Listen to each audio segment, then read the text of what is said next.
स्वागत करें आचार्य प्रशांत और चित्रा त्रिपाठी का।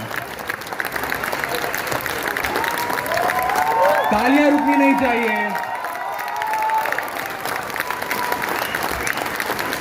शांति, ज्ञान और करुणा का प्रतीक है, जो हमारे अतिथियों के विचारों की गहराई और समाज में उनके सकारात्मक योगदान को दर्शाती है।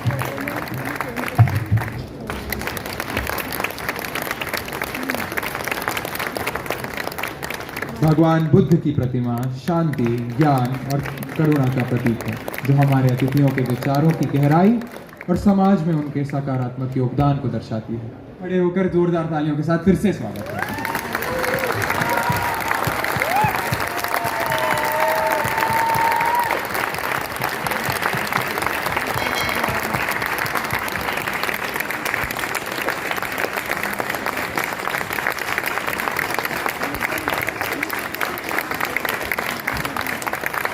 बहुत बहुत शुक्रिया।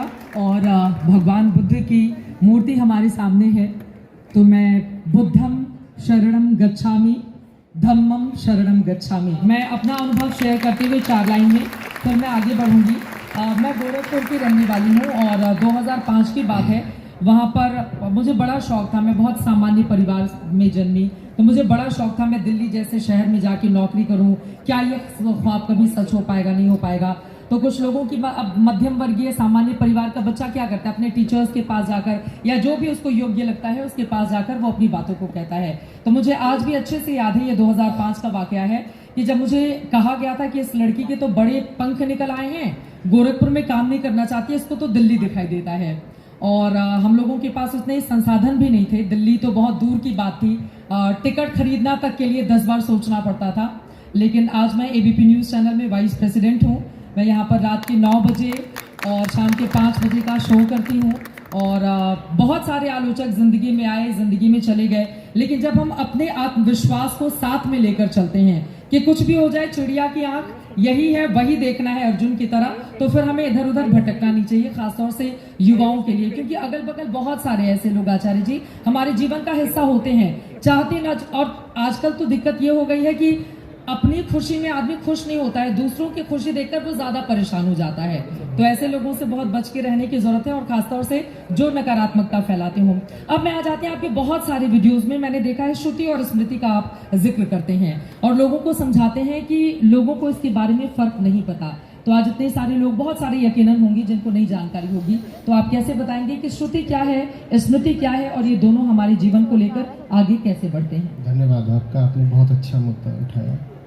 देखिए, जो जिसको हम हिंदू धर्म कहते हैं या सनातन धर्म कहने लगे हैं, इसकी एक बड़ी पुरानी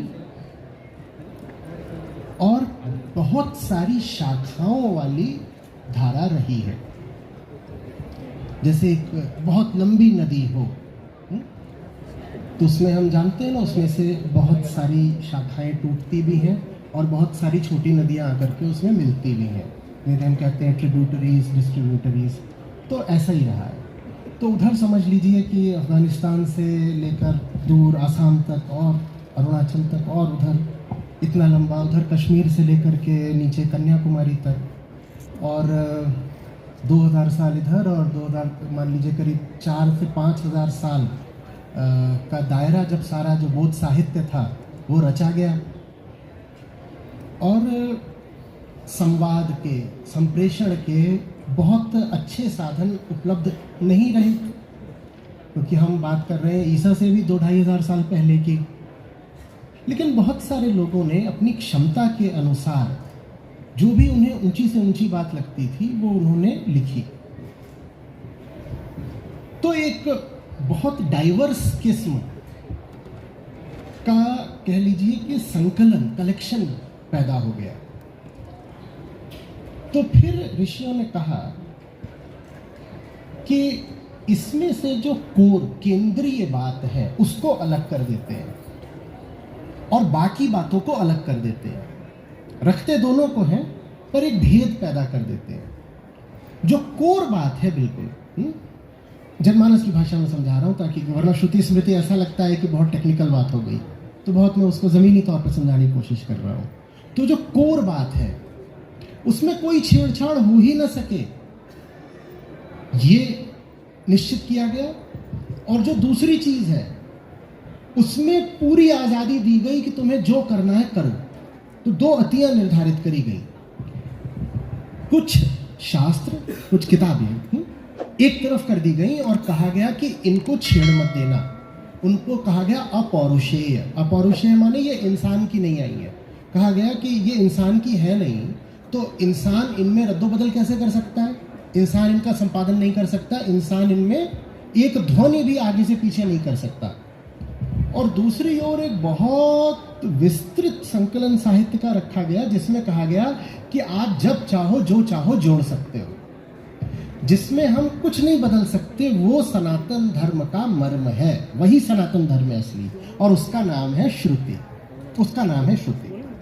और बाकी वो सब कुछ जो अपौरुषेय नहीं है, माने इंसान ने रचा है, और इसलिए इंसान उसकी आलोचना भी कर सकता है और इंसान उस बात को और आगे भी ले जा सकता है। उसको कहा गया स्मृति। और नियम यह बनाया गया कि चूंकि श्रुति केंद्रीय बात है, तो स्मृति को हमेशा श्रुति से मेल बनाकर चलना पड़ेगा, क्योंकि केंद्रीय बात तो श्रुति है। तो स्मृति में आप जो चाहो, जिस तरह की चाहो बात कर सकते हो, आप जितनी चाहो नई किताबें लिख सकते हो। ये बिल्कुल हो सकता है कि आज आप भी अपने ध्यान से, अपने बोध से कोई ग्रंथ लिखें और वो बहुत लोगों द्वारा स्वीकार किया जाए और लोग उसमें उपयोगिता पाएं, तो उसको भी स्मृति साहित्य में स्थान मिल जाए। तो स्मृति तो इंसानों के हाथ में है। संत साहित्य जो है वो भी स्मृति में आ जाता है, और जबकि संत साहित्य भी बहुत हाल का है, कुछ 100 साल पहले का है। श्रुति में सिर्फ वेद और वेदांत आते हैं। वास्तव में वेदांत तो वेद का ही हिस्सा है। तो श्रुति माने वेद, और वेदों के भी दो हिस्से हैं। एक वो जिसमें कर्मकांड है, जिसमें पूजा हवन यज्ञ की विधियां हैं, देवताओं की स्तुतियां हैं, ये सब है। और दूसरा वो जिसमें दर्शन है। तो वेदों में भी जो दर्शन है उसको माना गया वेदों का शिखर, इसलिए उसको नाम दिया गया वेदांत। तो वेद स्वयं ये कहते हैं कि हमारा जो उच्चतम हिस्सा है वो हमारा ज्ञान कांड है, इसलिए उसका नाम है वेदांत। वेदांत माने जहाँ पर वेद पहुँच करके अपनी निष्पत्ति पा जाते हैं, जो वेदों की ऊंचाई है, आखिरी शिखर, पीक। तो श्रुति माने व्यवहारिक तौर पर हुआ वेदांत, वेदांत माने उपनिषद। और वेदांत को जब और व्यापक तौर पर हम लेते हैं तो प्रस्थानत्रयी आ जाती है, जिसमें उपनिषदों के अलावा फिर भगवत गीता और वेदांत सूत्र माने ब्रह्म सूत्र बादरायण के वो आ जाते हैं। तो बस इतना ही है जो अपौरुषेय है, इतना ही है जो कोर है हिंदू धर्म का।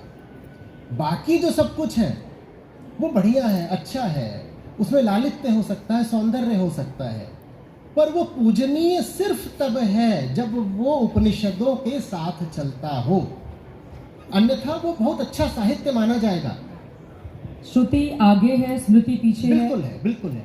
मैं इसमें उदाहरण दिया करता हूँ सुप्रीम कोर्ट का और जो लोअर कोर्ट्स होते हैं उनका। तो लोअर कोर्ट्स के पास भी जुरिस्डिक्शन होता है, वो भी अपने अधिकार का इस्तेमाल कर सकते हैं, जजमेंट पास कर सकते हैं, लेकिन लोअर कोर्ट्स को ऐसा जजमेंट नहीं दे सकते जो सुप्रीम कोर्ट के जजमेंट्स के खिलाफ हो। और लोअर कोर्ट ने ऐसा कोई जजमेंट दे दिया तो सुप्रीम कोर्ट भी निरस्त भी कर देता है उसको। तो श्रुति जो है वो सनातन धर्म का उच्चतम न्यायालय है। बाकी सब किताबें जो कुछ कहती हैं, कोई भी किताब हो स्मृति की, बाकी और उनमें सब हमारा इतिहास ग्रंथ आते हैं, हमारा शैव दर्शन आता है, हमारे पुराण आते हैं, ये सब कुछ आता है।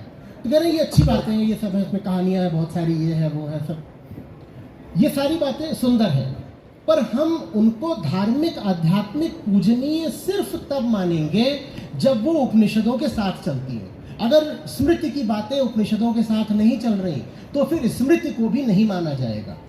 श्रुति अकेली है जिसको सदा मानना पड़ेगा अगर आप अपने आप को हिंदू बोलते हो तो हिंदू धर्म जो है वो वास्तव में वेदांत का माने उपनिषदों का धर्म है।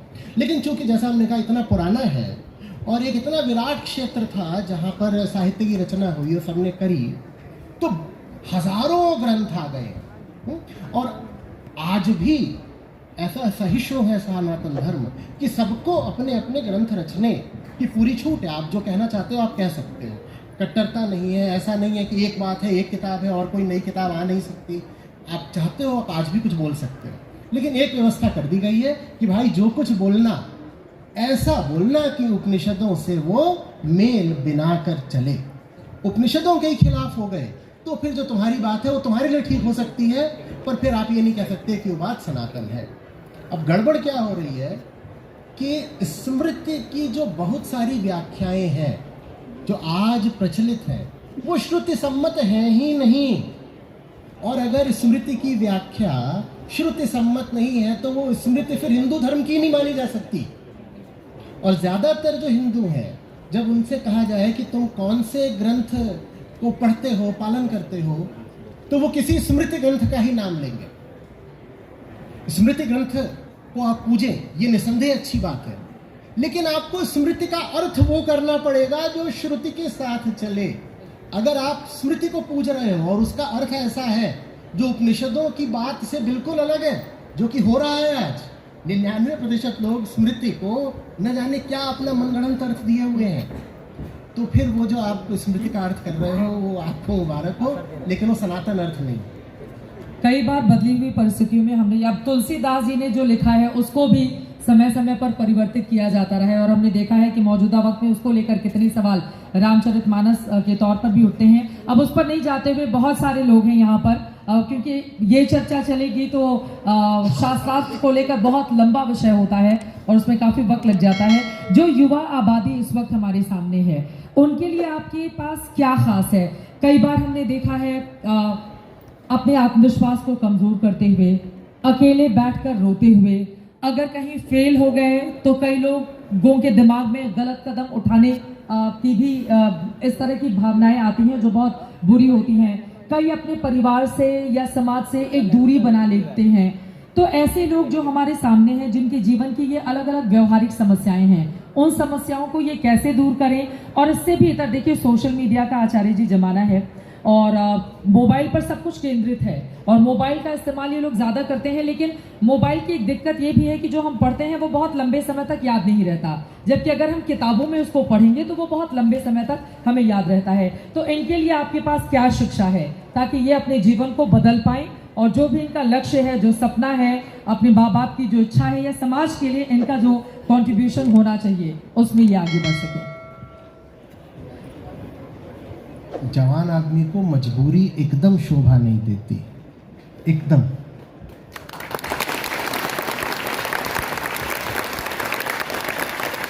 मजबूरी किसी को भी शोभा नहीं देती, पर खासकर मैं जवान आदमी की बात इसलिए कर रहा हूँ क्योंकि आपके ऊपर तो न अभी आर्थिक कोई बंधन है, ना आपके ऊपर अभी देह की बीमारी का बोझ है, किसी अन्य तरीके से दबे हुए हो, तो आपकी मजबूरी तो बस एक जगह से आती है, मान्यता।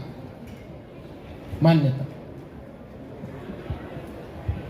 कुछ बातें ऐसी मान रहे हो जो आपको परेशान करे हुए हैं और उनके कारण ही आपकी ऊर्जा अभिव्यक्ति नहीं पा रही है, उनके कारण ही आपको बहुत दबा कुचला सा, बहुत संकुचित जीवन जीने पर मजबूर होना पड़ रहा है। तो मैं कहा करता हूं कि अपनी मजबूरियों को परखो तो सही और पूछो अपने आप से, इज इट नेसेसरी? है तो, पर क्या आवश्यक है? मैं नहीं कह रहा हूं कि काल्पनिक है मजबूरियां आपकी, लगती है आपको तो होगी, पर क्या जरूरी है, आवश्यक है?